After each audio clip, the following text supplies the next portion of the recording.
While they're most famous for the likes of Mario, Pokemon and Zelda, Nintendo has a vast and deep library of intellectual properties and a catalogue of terrific gaming franchises. Some of these they have nurtured to great heights over many years. Witness the slow but inexorable rise of Animal Crossing before it took over the world in 2020, or the stratospheric rise of Splatoon from its humble Wii U origins in 2015. But what about the franchises that are beloved by many but seemingly forgotten by the Kyoto gaming gods? The ones who make for intriguing spirited Smash Bros. Ultimate, but otherwise are forgotten, never, it seems, to be seen again. Will any of Nintendo's erstwhile fresh hopes once again stalk the shelves of retail outlets across the world? It has to be said, if there was ever a time to revive flagging IPs, it would be now, as the Switch has had a gigantic install base and a track record for turning even the flimsiest of prospects into solid sellers. Even in the Switch's twilight years, there is huge potential for a new game to reach millions upon millions of players. And this also fits in with Nintendo's broader strategy to position itself not just as a gaming giant, but also an entertainment powerhouse. I don't think a Nintendo cinematic universe is immediately around the corner, but Nintendo thinks long term, and if 20 years from now they are to have a deep category of franchises to explore, they will want these franchises to be in rude health. Plus, while Nintendo will always be about trying new things, and particularly giving its younger developers the chance to take the lead and innovate, investing in more storied franchises can be a great way to train up those new developers. Famicom Detective Club, Advance Wars 1+2 Reboot Camp, and Metroid Samus Returns are all examples of studios new to Nintendo, inducted into the spirit of Nintendo's workflow by working on amazing remakes of once beloved titles that had fallen out of public consciousness. Time and developer bandwidth not being an issue, my hunch is that most Nintendo franchises are still likely for some kind of reboot. Most, but not these ones. I think I've identified 10 franchises with multiple entries and including some fairly big names which I can almost definitely rule out from any kind of return. I like my forecasts measurable and accountable, so let's be specific. I'm going to give you 10 titles, including some really popular ones that have not had a game for Switch. I think there is a 90% or more chance, the highest likelihood I ever give, that not one of these will be revived for Switch or its successor before the end of 2026. By this, I'm not talking about the fate of old games on NSO, but I mean there's a 90% chance we won't see a new game, remaster, remake for retail, or the eShop. Not a release, not even an announcement. It's not that these games don't have fan bases.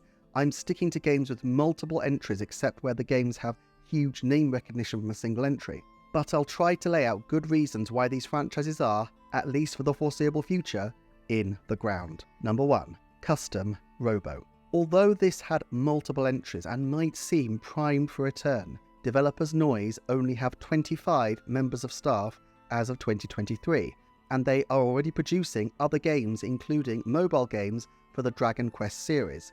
Spread so thin, it's hard to see them being able to develop a full new Switch title which would require a lot more graphical, let alone making the jump to a sequel system. And I don't see the franchise being valuable enough to Nintendo for them to want to get into finding multiple development partners. I deliberated about this a little, thinking perhaps that something smaller for the eShop could be on the cards, but on balance, I think it still belongs on the not a hope list, at least for the next few years. Sorry, custom Robo connoisseurs.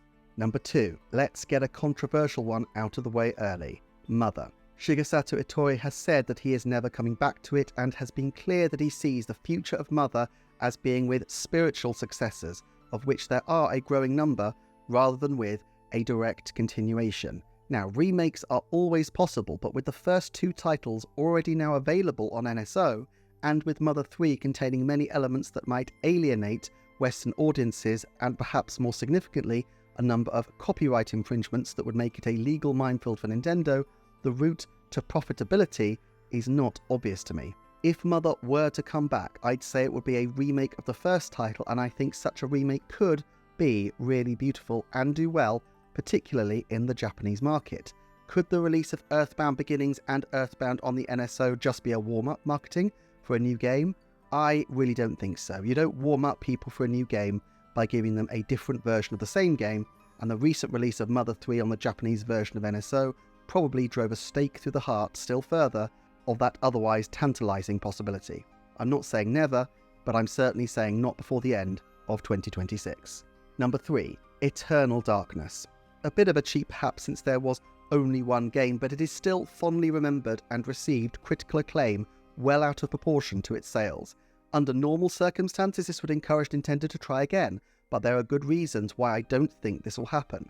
Director Dennis Diak's controversial support for the Gamergate movement and aborted attempts to make a sequel via Kickstarter are two black marks. Also, the franchise's horror aesthetic not really tying in with the style Nintendo is currently trying to cultivate. Note that they allowed Koei Tecmo to publish Fatal Frame Maiden of Blackwater themselves, even though it was originally developed in collaboration with EPD, also suggests that they are not that interested in further Eternal Darkness. I don't know if they lost money by not continuing the Fatal Frame franchise themselves, but my hunch is they just didn't see it as something that fit with their current plans, and nor will Eternal Darkness. Number 4. An obvious pick, I guess, but sadly, Dillon's Rolling Western. With Vanpool closing down, I don't see a route for a new game in this series in the medium term. Series producer Kensuke Tanabe is still at Nintendo, and since a number of the Vanpool senior staff have moved to HAL, it could still happen. But with regular director Jun Tsuda seemingly having left Vanpool even prior to its closure, I just don't see it happening. He did have a special thanks credit on Kirby and the Forgotten Land though, so who knows? Perhaps he's still in Nintendo's orbit. I have another video on Vanpool if you want more details, but meanwhile let's look at another franchise I can't see returning, at least until the end of 2026. Number 5, Excite. This venerable franchise was revived for multiple entries in the Wii era, perhaps recognising the potential for the casual market of vehicle-based gameplay. Monster Games worked closely with Nintendo until the mid-2010s, but since then they seem to have moved away from the Big N and towards their own sporting lineup, which seemed to be performing well. Furthermore, in 2022, they were acquired by iRacing.com Motorsport Simulations, and so I would expect further games to be very much in the racing sphere and not connected to Nintendo. Could Monster Games return to the Nintendo fold, given they were, at one point, quite big partners working on Donkey Kong Country Returns 3D, co-developing Tropical Freeze with Retro Studios, and working on Xenoblade Chronicles 3D? It's not impossible that a new developer could be found to pick up the Excite mantle, but I just don't know the franchise holds much interest for Nintendo these days. Number 6, Style Savvy. Developer Sin Sophia reported they had a 2019 3DS title canned due to the poor sales of Mario & Luigi Bowser's Inside Story. The company then went on to partner with Marvelous to develop Fashion Dreamer, which appears, as far as I can tell, to be a Style Savvy clone in many ways. I don't want to infer any bad blood with Nintendo, but it seems like if the partnership were in good shape, Nintendo would have fast-tracked their own Style Savvy, given the popularity of the franchise on the 3DS, with multiple games. Frankly, I'm surprised they didn't, and I can only assume it's because Sin Sophia weren't in a good place to make the jump to HD development on Switch. But if Marvelous backed them when Nintendo didn't, are they really likely to go back to Nintendo just to do a game under the Style Savvy branding, having put so much work into Fashion Dreamer? Fashion Dreamer sold nearly 500,000 copies by the end of 2023, which seems like a fair success to me, but it probably depends on their expectations. Still, if Fashion Dreamer is considered to have performed well, surely Marvelous and Sin Sophia will double down on the brand, and if it doesn't, Nintendo may pause before commissioning a Style Savvy on Switch. Either way, Style Savvy in the next 3 years seems to be a very long shot. Number 7, StarTropics. If there was ever a game that was fashioned out of solid lumps of the 1990s, it's the story of Mike Jones, the baseball captain, with a yo-yo. I think these games are terrific fun, and I know they've picked up a cult following in recent years through the Nintendo Switch Online service, but to me there's nothing about them that absolutely begs reinvention, and certainly given that they didn't even release StarTropics 2 in Japan, I don't know why the Japanese base at Nintendo would feel particularly committed to continuing this series.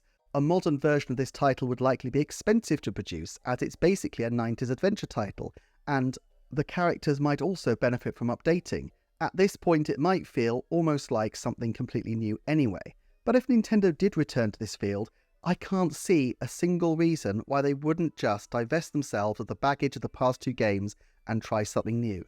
Sometimes old franchises are revived by passionate creators. See the delightful return of Famicom Detective Club because of Yoshio Sakamoto's intervention. However, writer and director Genyo Takeda has long since retired and so is more likely to be visiting the tropics than writing about them. Co-director Yoneyama went on to work in the research and engineering department of Nintendo.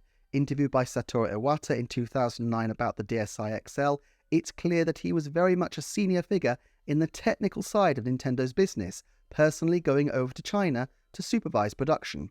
And then there's the third director, Masato Hatakeyama, who appears to have left Nintendo decades ago. In fact, while StarTropics actually featured the work of many people who went on to become incredibly senior producers at Nintendo, including EPT1 manager Hitoshi Yamagami, about the only people still at Nintendo in game development roles are Makoto Wada, the Zoda's Revenge director, who has been scripting games since the original Animal Crossing and as recently as Pikmin 4, and also one of the head honchos of EPD9, the Mario Kart team, Yasuyuki Oyagi. And look, it's not impossible that a brand new team could take the franchise on. I just think it's difficult to see who would even have nostalgia for it to lead to a reboot. Number 8. Nintendo Labo. These games received a fairly mixed reception on launch. One issue that they faced is that the size of the boxes meant that stores struggled simply for shelf space to store them. But Nintendo still stuck the landing with 4 different sets released in the 2018-19 fiscal year, the most interesting being the Labo VR headset. Even though I didn't purchase any of them myself, I love the idea of Labo, which seemed to inhabit that quintessentially Nintendo space of being bonkers, creative, and also fun. EPD already repurposed elements from Labo to create Game Builder Garage in 2021, and I wouldn't for a second bet against them cannibalizing yet more features or ideas from everyone's favourite cardboard-based title. But the specific Labo branding didn't really take, and so there's no real benefit to them from recycling it for a new project, even if they decide they do want something in the same maker-gamer hybrid space. I don't think anyone at Nintendo regrets the attempt, and I definitely don't think they're done experimenting. I just don't anticipate a specific sequel, or at least not anytime soon. For 9 and 10, I'm going to put 2 famous games in one for this entry, both of which technically have multiple games if you include re-releases and cameos. Ice Climber and Balloon Fight. Thanks chiefly to Super Smash Bros., both are pretty famous, and I actually think it would be really fun and interesting to imagine new games in these series. Unlike StarTropics, both have the benefit of the personal involvement of senior Nintendo figures at the moment. For Ice Climber, Shigeru Miyamoto, and for Balloon Fight, Yoshio Sakamoto. This doesn't guarantee a return, of course. The odds in any given decade have to be very low since they've been dormant so long, apart from the occasional nostalgic cameo, but nevertheless, I could see a return one day in the distant future, even if it's just Ice Climber 99 or a Balloon Fight augmented reality game for the eShop. I just don't think, given how long they've been dormant, a reprise before the end of 2026 can be anything but the remotest of possibilities. Of course, there are many other games with just one entry, and if you'd like me to analyse the chances of games such as Tomato Adventure or Dosh and the Giant, let me know. As for other series with multiple entries that still have a low chance return, well, there's quite a few of those where their chances are low, but not that low perhaps. You might have looked at this list and thought, what about ARMS, Pilot Wings, Chibi Robo, Fossil Fighters, Art Academy, Snipperclips, Starfy, and more? I'll be back to look soon at the franchises which may show signs of future life, so whack the subscribe button to make sure you're keeping track of Nintendo Forecast.